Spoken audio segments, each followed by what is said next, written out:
जाति बचाओ माटी बचाओ यात्रा यूथ कांग्रेस जो असम में शुरू कर रही है, सबसे पहले तो मैं यूथ कांग्रेस के स्टेट प्रेसिडेंट का जुबेर का धन्यवाद करता हूँ कि उसने असम के युवाओं के इशू के लिए लोगों के बीच ये यात्रा शुरू करने का प्रण लिया। बहुत बड़ी बात है, तारीफ के योग्य है। और ये यात्रा जैसे जैसे आगे बढ़ती जाएगी, जो असम के युवाओं के लोग के मुद्दे हैं उसको उठाती जाएगी और यही यात्रा नींव बनेगी।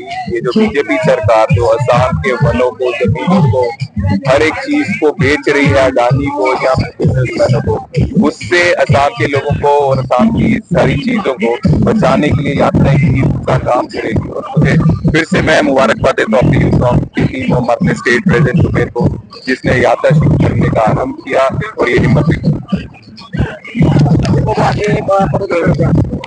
আজি আমাৰ জাতি বচাওক মাটি বচাওক যাত্ৰা আজি প্ৰথমটো দিন আৰু আমি আজি ধেমাজিৰ পৰা আৰম্ভ কৰিছোঁ আৰু আমি পুৰা অসমতে এই যাত্ৰাটো লৈ যাম।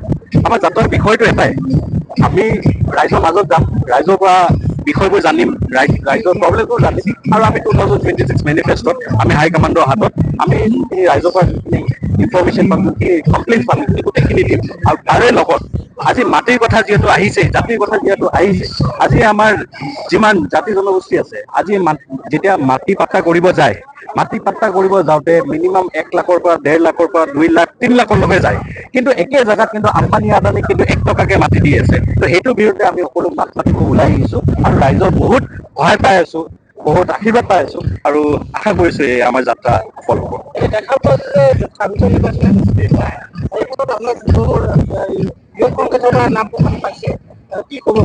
চাওক, এইটো এটা দীঘলীয়া প্ৰক্ৰিয়া।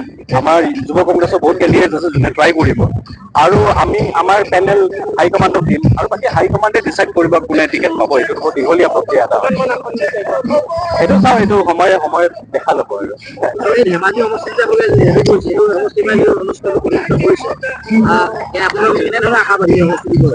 নাই, আমিতো এশ আশাবাদী আৰু ৰাইজৰ ইমান আমি ছাপোৰ্ট পাই আছোঁ। ইয়াতে কিন্তু হাৱা বদলিব, ইয়াতে কংগ্ৰেছ আহিব, এইটো কিন্তু খাটাং।